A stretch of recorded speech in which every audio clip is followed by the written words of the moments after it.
Los vocales del Consejo Directivo del Instituto Ecuatoriano de Seguridad Social, IES, mantuvieron una reunión con el Ministerio de Finanzas para analizar la deuda histórica de más de 12 millones de dólares, 12.000 millones de dólares que mantiene el Estado con la institución. ¿Se llegó a algún acuerdo? Lo vamos a revisar en la siguiente entrevista. Esta es la entrevista de Fausto Yepes, hoy con... Estamos en los estudios de FM Mundo con el doctor Mauricio Espinel, coordinador de la Mesa de Estudios de la Seguridad Social, para hablar sobre este acuerdo de pagos del gobierno con el IES. La situación de la seguridad social es complicada, hay una crisis que es evidente, no hay cómo taparla. Sin embargo, también hay reclamos por parte de los miembros del directorio del Seguro Social a propósito de los pagos, o para decirlo de otra forma, de los supuestos pagos que han llegado desde el gobierno. Doctor Espinel, gracias por estar con nosotros, bienvenido. Muchas gracias, muy amables por esta oportunidad. El tema de la seguridad social, de la protección social, está comprometido en el país. En el 2018 nosotros hicimos un evento amplio que le titulamos La crisis del IES, estamos en quiebra. Y pues lo que se predecía en ese momento a través de los expertos que conforman la Mesa de Estudios de Seguridad Social, una treintena de expertos en temas actuariales, en temas legales, en temas económicos, de salud, pues hacía ver que esto iba a pasar. Tú dices, ¿estamos o no en crisis? Pues uno recurre cuando quiere tener un diagnóstico a terceros, a instituciones que hacen análisis de estos temas. Hay, por ejemplo, un índice que se llama el índice Mercer de la seguridad social en el mundo, y ellos clasifican a los Países Bajos, a Dinamarca, a Islandia como los mejores en el mundo en términos de este concepto de seguridad social. América Latina, el mejor es Uruguay, que está en el puesto 17. Nosotros estamos cerca del final, ¿no? Un poquito más arriba de Argentina. Entonces, si vemos estos elementos, podemos decir, la situación es crítica. La calificación que hace este índice se basa en 3 elementos, ¿no? La adecuación, es decir, que nomás incluye la oferta de seguridad social, la sostenibilidad, ¿no? Como un elemento fundamental. ¿Cuánto tiempo se está preveyendo que esos beneficios van a estar presentes, ¿no? Y la integralidad, es decir, ¿no? ¿A qué nomás se está apuntando en el componente de seguridad social? Y aquí vemos pues un elemento complejísimo en términos de la sostenibilidad, ¿no? Se habla ya de 2, 3 años que se podía pagar el componente pensiones, y en el componente salud vemos que ya no se prestan los servicios que oferta la seguridad social desde hace algún tiempo. Entonces, desde hace años, como dije yo, pues nosotros preveíamos que esta crisis se iba a dar. Frente a eso, nosotros hemos hecho una propuesta. Mandamos algunas cartas desde hace como 2 años a diferentes instituciones proponiendo una reforma. Porque si algo no está funcionando, como es el caso de la seguridad social, no se trata de pañitos de agua tibia, no se trata de cambiar la estructura del consejo directivo, en vez de que sean 3, sean 5. Eso no resuelve el problema. Proponemos una reforma integral, y nuestro grupo se ha organizado en 4 líneas, en 4 comisiones. La comisión de pensiones, la comisión de inversiones, la comisión de gobernabilidad y estructura, y la comisión de salud. ¿Qué tan complicada es es tomar estas acciones, estas reformas por un lado? ¿Qué tan complicado es llegar a acuerdos también por otro con el gobierno o con los gobiernos, tomando en cuenta que en el 2015 nos decían que había un superávit en el Seguro Social?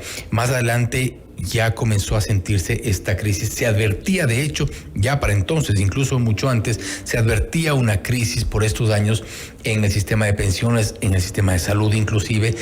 ¿Qué tan complicado es hacer estos cambios? Porque la propuesta que usted menciona, ese tipo de propuestas, de ese tipo de alertas inclusive, se han dado desde hace, que yo recuerde, más de 10 años, sino 15. Precisamente en el 2001, como tú mencionas, se dio una reforma y se propuso la nueva ley, que no tuvo esos acuerdos, no tuvo ese proceso de debate y acuerdos nacionales, y eso provocó que se impida que algunos de los artículos se apliquen, y aquí tenemos las consecuencias.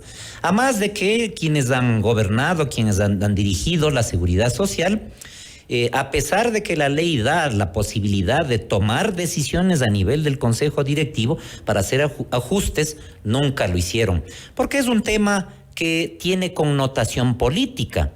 Entonces no se tomaron esas decisiones en su momento. ¿Demasiado peso político en el Consejo Directivo? Yo creo que sí, ese es un elemento fundamental. Si tú ves la estructuración del BIES, ¿no? Precisamente pues en la conformación de quienes toman las decisiones de las inversiones, el peso del gobierno, ¿no?, es excesivo, y ahí vemos a dónde se dirigen las inversiones fundamentalmente, ¿no? Entonces sí hay un componente político muy importante y un compromiso complejo de lo que se llama el gobierno corporativo, ¿no? Hay inclusive un documento de compromiso de ética en el gobierno corporativo de el IES como del BIES, pero no se cumple. Entonces se requiere una reforma, y para una reforma pues hemos visto la experiencia de España, la experiencia de Uruguay, ¿no?, en donde lo que se dio fue un proceso de debate. Y creo que tenemos en este momento ya un primer elemento para lograr ese debate, que es el informe generado por la comisión conformada por la Presidencia de la República. Ahí hay elementos que nos permiten comenzar a debatir, a discutir en la sociedad, a contrastar temas técnicos. ¿Quién se opone? Hemos visto que, por ejemplo, hay grupos que inclusive cuestionan el cambio de la pirámide demográfica en el Ecuador.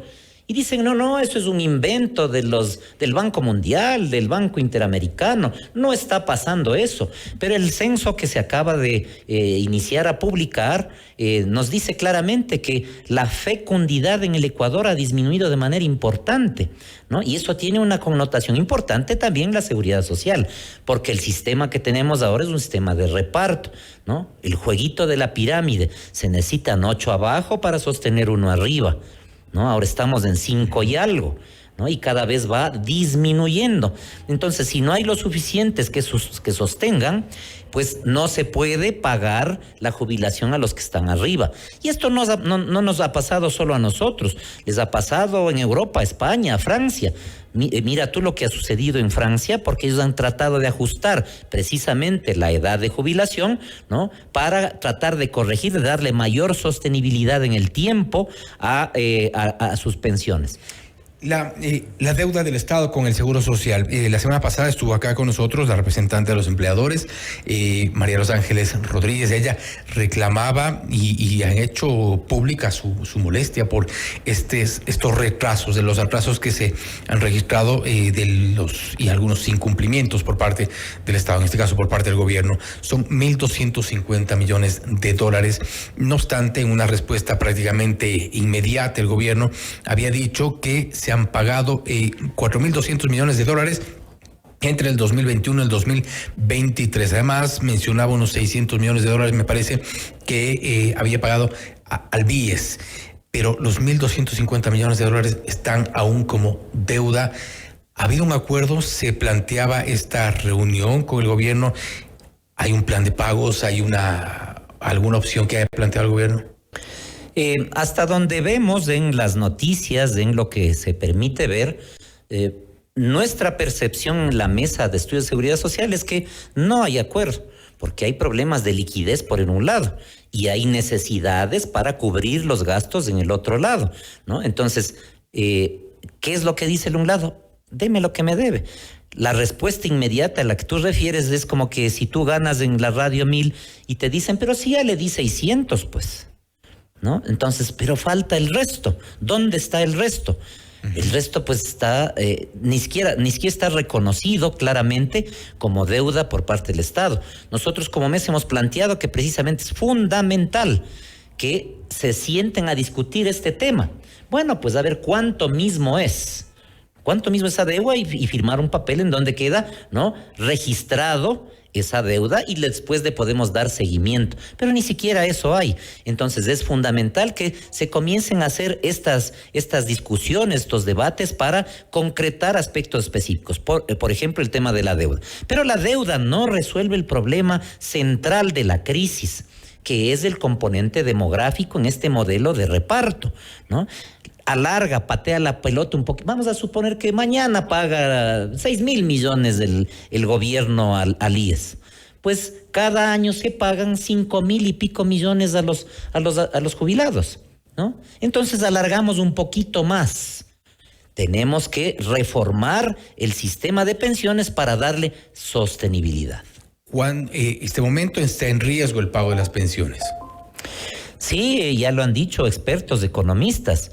En nuestro grupo, pues las previsiones, con los datos que hay de los actuarios que son parte de nuestro equipo, dicen pues que si no pagan nada en 2 años, las pensiones van a decirle, mire, ya tengo solo para darle la mitad, el resto toma este papelito, ¿no? En bonos.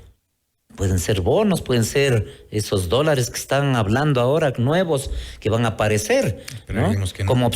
Como opción de gobierno, pues han planteado eso. No hay problema, nosotros les pagamos, pero les pagamos en un mensajito de teléfono. ¿Sostenibilidades de 2 años?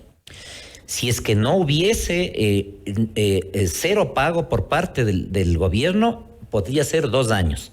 Si es que se mantiene, y hay que decir también, pues que no es cuestión de este gobierno, pues eso ha venido viendo en muchos gobiernos, ¿no? Recuérdese que no hubo pago por algunos años, ¿no? Y nunca se ha dado el 40% completo de lo que le corresponde por ley al Estado. Este subsidio, debemos mencionarlo con su nombre, es un subsidio que se da de parte del Estado desde los impuestos a los trabajadores. Nosotros hemos dicho que la propuesta de la Comisión en términos de equidad es interesante al igualar ese subsidio para todos los beneficiarios en la misma línea y luego incorporar diferentes mecanismos para tratar de alcanzar la mejor tasa de reemplazo posible, que hay que decir que el Ecuador es una de las mejores de América Latina. Desde la Mesa de Estudios de la Seguridad Social, ¿cuál es la propuesta? ¿Ustedes van a participar activamente en estas negociaciones, tomando en cuenta que es importante en este punto? Creo que no solo participen los miembros del directorio del Consejo Directivo del IES y las autoridades de gobierno, pero también se involucren el resto de la sociedad, algunos organismos incluso que están enterados por un lado de la seguridad social, enterados de la crisis y eventualmente tienen propuestas. El resto de la sociedad con propuestas, ¿no? Con cómo se resuelven los temas. Y eso es lo que nosotros hemos hecho. Inclusive mandamos nuestra carta para que sea incorporada en el informe de la Comisión Presidencial. Yo creo que esto es fundamental. Y esto todavía no se ha dado. La pregunta inicial con la que tú propones este diálogo es el acuerdo, ¿no? Pues hay que plantear los términos del acuerdo. Desde hace mucho tiempo los organismos internacionales como la CEPAL, la OIT, dicen primerito tenemos que adecuar, tenemos que colocar las reglas con las cuales se va a gestionar ese proceso de acuerdo. Eso no se ha dado, no es cuestión, como tú dices, de que se sienten el gobierno y el IES, no. Están involucrados muchos actores, ¿no? En el tema de la seguridad social. Y tiene que ser un acuerdo de todos, pero con un ánimo de resolver el problema. No simplemente de francotiradores a echarle y tratar de destruir las ideas de los otros, sino proponer cuál es la propuesta para darle 20 años de sostenibilidad a pensiones. ¿Cuál es la propuesta para financiar la salud con universalidad, ¿no? Y con el eje de la atención primaria en salud? Entonces, eso es lo que se requiere. Desde el Frente Nacional por un Nuevo Seguro Social, presidido por Henry Llanes, se ha planteado incluso que tras la respuesta del gobierno, en la cual, como hemos mencionado, habla de ciertos pagos, habla de ciertos compromisos que se han cumplido, más no de los $1.250 millones que están con retraso.